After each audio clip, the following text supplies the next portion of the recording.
لبيك اللهم لبيك لبيك لا شريك لك لبيك إن الحمد والنعمة لك والملك لا شريك لك. Assalamu alaikum wa rahmatullahi ta'ala wa barakatuhu. Alhamdulillah Rabbil Alameen. It's our program, the first 10 days of Dhul Hijjah.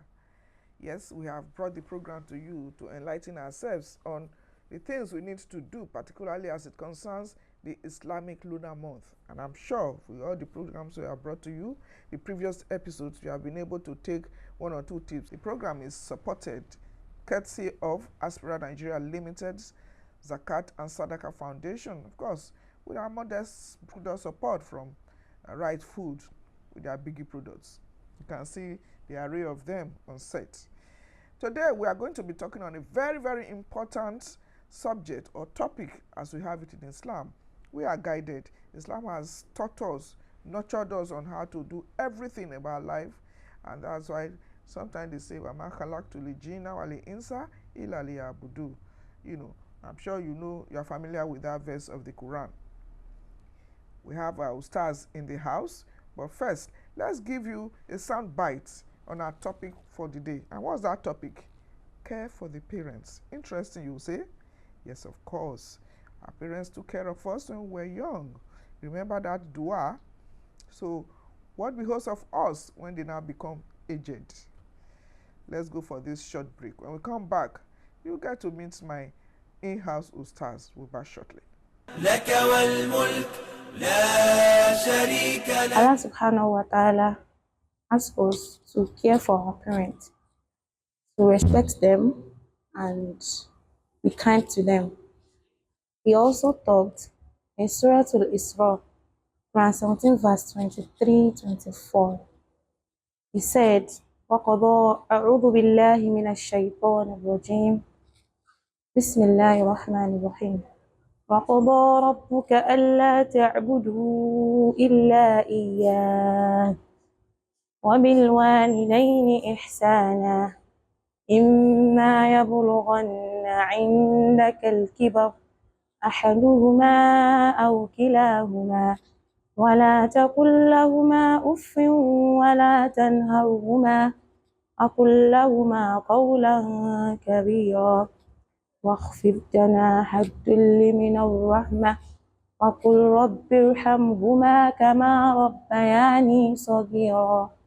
So in the verse, he highlighted us to be kind to our parents, to be respectful to our parents, to be kind to the extent of when they grow old, so when they become a baby back.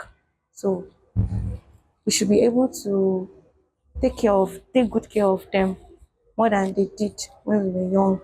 لك والملك لا شريك لك. So welcome back. The program is still first 10 days of Dhul Hijjah. Yes, very important days. I hope you are maximizing your benefits of the period. Thanks to our Hijjah that has set the pace for us on the definition and what we need to know about care for parents. And special thanks to Aspira and ZSF for this wonderful program and their support. Joining us in the studio now is Dr. Mustafa Adebayo Bello of Religious and Peace Studies, Lagos State University. Assalamu alaikum warahmatullahi wabarakatuh. Wa alaikum assalam wa rahmatullahi wa barakatuh. As a guided lot, Muslims that is, how has Islam tutored us or nurtured us to care for our parents? Yes, A'udhu billahi minash shaitanir rajim, bismillahir rahmanir rahim. Just like we had mentioned, the life of a Muslim is guided right from the when he's born till his death. So in terms of interpersonal relationship, whether with parents, with co-workers, with associates, with friends, with siblings, with relations, there are specific, what I call rules of engagement that Islam had outlined for Muslims. But specifically for parents, there is a chapter, Quran 17 verse 23, where it was clearly mentioned. Allah said, وَقَضَى رَبُّكَ أَلَّا تَعْبُدُوا إِلَّا إِيَّاهُ, that it has been decreed that man should worship none but him. And immediately following that first decree, that the first response man has is to his Lord, that he should not worship anything but his Lord. He said, وَبِالْوَالِدَيْنِ إِحْسَانًا, And the next thing after you have, brought out worship of Allah is that you should be kind to your parents. And that is why, from the point of view of Islam, the responsibility that man has after worshiping God is to worship his parent. Is to be kind to his parent. In fact, the Prophet of Islam, sallallahu alaihi wasallam, said, if man were to worship any other thing apart from Allah, if Allah was to give any kind of permission or leverage for man to worship anything, it could have been for children to worship their parents. And because we know that the only being that is worthy of worship is Allah, then it behoves on us that after worshiping Allah, the next thing is that we must be kind to our parents. That is the essence, that is the basic rule of Islam. And from that, Islam now that verse now outlaid how we should do it, particularly when they attain old age, while we are still alive and they are in our care. You know, when we were young, there's a particular dua our parents taught us, or we even taught at Islamia. Rabbi Rahuma Kama Rabbayani Segiro. I don't know if I'm quoting it right. Yes. So tell us the translation of that, and how do you really internalize that and work with it in the way that that dua goes? Well, if you look at that verse is in the 24th verse of Surah Al-Isra, Quran 17, the one that I just quoted earlier. It's about 2 verses. It starts with وَبِلِ وَالِدَيْنِ إِحْسَانًا إِمَّا يَبْلُغَنَا عِنْدَكَ الْكِبَرَ أَحَدُهُمَا أَوْ كِلَاهُمَا. That if they attain old age with you, whether one of them or both of them, وَلَا تَقُلَّنَا خُوفٍ, do not say to them any word of disrespect to them in any way. And you must. And if you attain, you become so powerful, you have become a big person, you must lower your wings of humility through mercy. And that verse ended by saying, وَقُلُ رَبِّ إِرْحَمُهُمَا كَمَا رَبَّيَانِ صَغِيرًا. Oh Allah, be nice to them, be kind to them, just as they have been nice and kind to me while I was little. So one of the responsibility that, whether they are alive or they are dead, the responsibility on children is that they must always pray for their parents. Even in Surah to Luqman, Quran 31 that you just mentioned, while Luqman was interacting, admonishing his son, one of the things that he told his son was to say, and ashkurali, that Allah said, you should be thankful to me, wali walidayka, and your parents. Is that if we are thankful for Allah, for the grace of our life, for everything, the next people that we should be thankful to, because our being on earth here is by the grace of Allah and the involvement of our parents. Many of us did not choose to come here. It took 2 persons to agree to be together, to cohabit and invite us here, like I used to say, biologically. So if you are here, we are alive. It's because Allah wants us to be here, and because our parents had also assisted Allah in the process of procreation. And that's why, for natural reasons, we must be kind to our parents. For reasons of the fact that while we were born, if they had wanted us not to survive, there are so many things they could have done. They were not careless after our birth, particularly the mother. We had to suck our breast, and while we were being weaned through childhood till the time that we start crawling, start walking, look at the suffering they would have gone through. All these, they were now adults now. Now that we have attained cognition level, it's because on us as good children.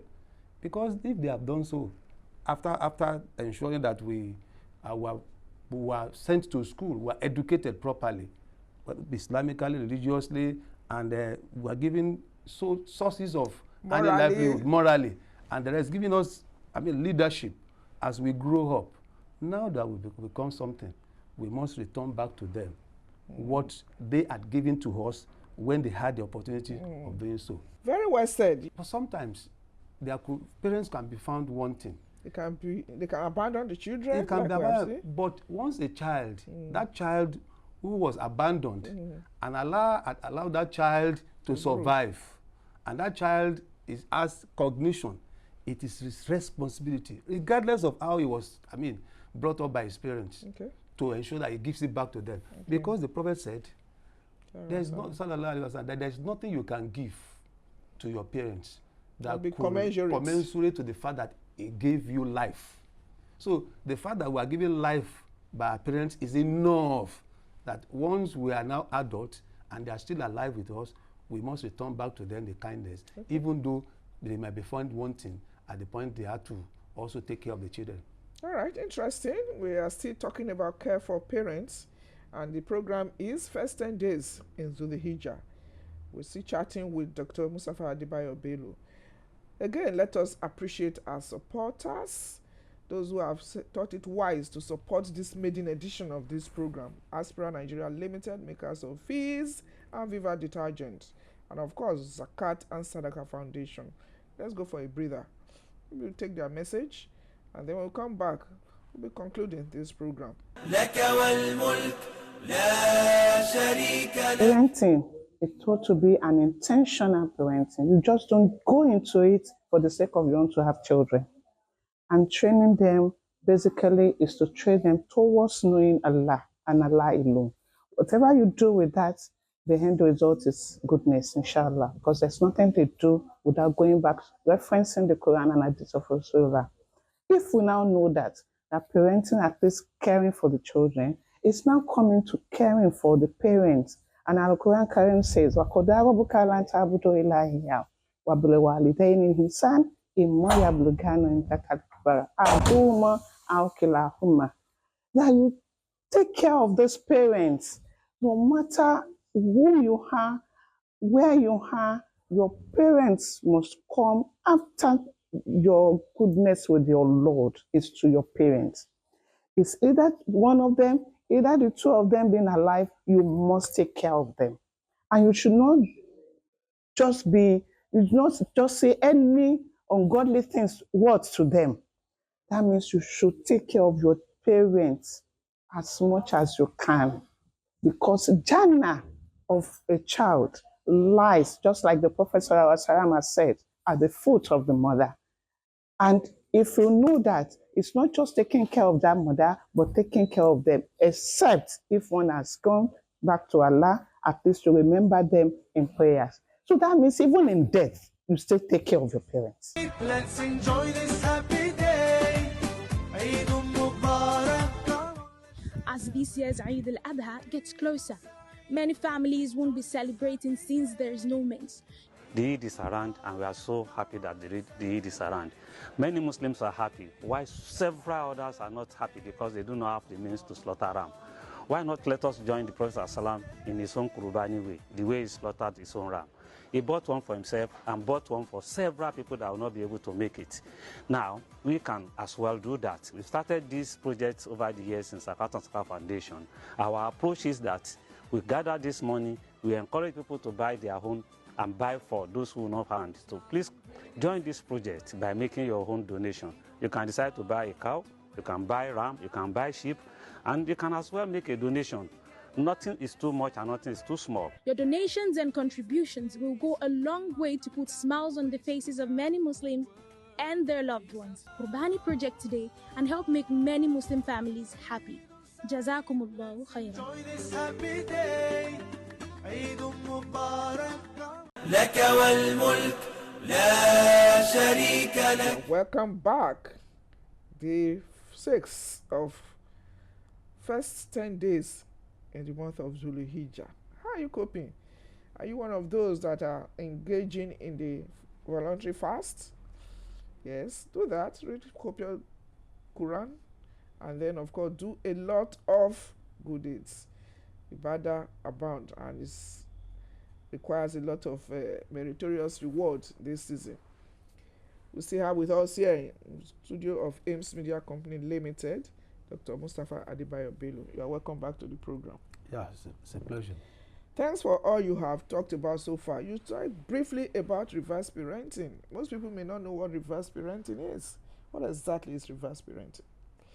The Quran mentioned it in Surah Al-Hajj, that when we are born, we grow up, and at the point in time, we attain an age where we become vulnerable. Our limbs becomes weak, and those adults now sometimes manifest childhood behavior.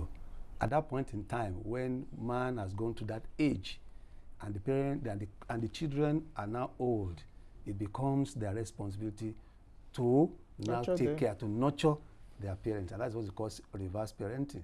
So the children now assuming the responsibility of parents over their parents, because at that point in time, the parents have become weak because of old age. Some people even become senile at that age, and because they are still alive, you still have to cope with them. In fact, some of them may manifest childhood behavior, not ability, and some of these things come with even health complications too. At that age, it becomes the responsibility of the children now, who are now adults, to take care of their parents. Okay. You know, in our climb, you have just talked on a very sensitive issue.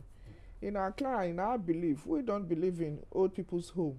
Yep. So by the time your parent is there and you are so busy and all that, you take your parent to old people's home. We are not grudging those who do that, but I mean, how should that be done if you don't have the time to now say, because it can be quite time consuming and involving? I will not encourage anyone, as well as Muslims, to do that, because we know our earthly living is about earning rewards from Allah, everything that we do. And one of the best ways of earning reward from Allah is to ensure that you take care of your parents. So when your parents are old, you have to find a way of, looking for the time to take care of them. That is not all. Even in times of some of those things you want to do, the prayer of your parents is much more important than any kind of prayer that even you do yourself or someone else do for you. So, and that is why, so if you wake up in the morning, you take care of your parents, and your parents pray for you, that, oh, that contract you are going for, or that meeting you will be successful, it will be successful. Because one of those things the Prophet said, that one of the prayers that Allah will always answer are the prayers parents genuinely from their heart do for their children. So I will not encourage us to, take that route of like abandoning your own responsibility or transferring your own responsibility to the other people. Because parents, when they attain that age, they become children. So they want bonding with their own children too. There's not much. In fact, there are some of us who have our parents in the interland, in the States, and we're in Lagos. There's not much of money that you can give to them that will be satisfactory to them. In fact, they want to see you. That's what my own mother, when she was alive, she said, I don't need your money. I just want to see you. I want you to come around to see you. It's not because to talk. That's what they need. Because if it's about dress or garments, how much of them do they require? Do they even have the stature to be able to wear it and be fitting on them? How much of food can they even eat at that age? When sometimes for health reasons, they will ask not to take this, not to take this, not to take this. So what they require is seeing you all the time around them. Okay. So at that age, we should not transfer that responsibility to, the old people's home or to the hands of caregivers, like some people also do. There is a story in the Sirah of the Prophet that some children were dragging their parents, particularly the father, and maltreating the father, and they were reported to the Prophet. So the Prophet was almost at the point of chastising or even awarding punishment for those children. And the father spoke, said he's pleading on behalf of the children that was what exactly I did to my father. Wow. So please, spare them. What you see them doing to me was the exact thing I did to my father when they were young, and they learned from me. What goes round comes round. Okay, there's this particular hadith that is very popular when 3 people were trapped in the cave. Yeah. And one of them, talking of tawassul now. Yes. And the prayer point of one of them was, oh Allah, you saw that I was very hungry and my parent hadn't come in. I wanted them to eat before I eat. If I did it for your sake, move this door so that we can come out. What is the wisdom behind that? How do you further encourage children or people to be obedient? Because it can serve as tawassul for us. Yeah, in our interaction with Allah, we can always use good deeds that you have done genuinely for Allah's sake, which that the intention behind is to earn Allah's pleasure, no other reason. We can always use it as an intercession for ourselves, particularly for our invocations and our prayers. And that's what that hadith is trying to teach all of us. There were 3 persons who, on a very difficult weather, were trapped in a cave. And at the point they became friends, they didn't know one another before they were trapped together. Well, it was a difficult night. The weather was very terrible, and they had to find a way of hiding somewhere. They hid in the cave, and while they were there, a big stone shot them into the cave. And one of them said, let us think of what we have done for Allah's sake, just to earn His pleasure, not because we want to be praised. And one of them said, I had my aged parents with me, and because I knew that was your directive, that we must be kind to our parents, so I made a resolution that my mother will only eat, my children will eat, and other members of the household will only eat after I've treated my mother nicely.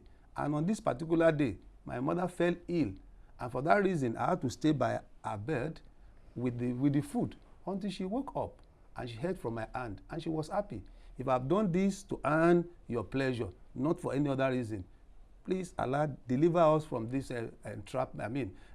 This trap, and the stone that shot them down moved a bit, but it was not enough for any one person to move out. So the other persons had to think of what they have done, and in different ways they also mentioned what they have done, and Allah delivered them. So what we are saying is that some of the problems that some of us are going through in life, and we want Allah to give us succor over it.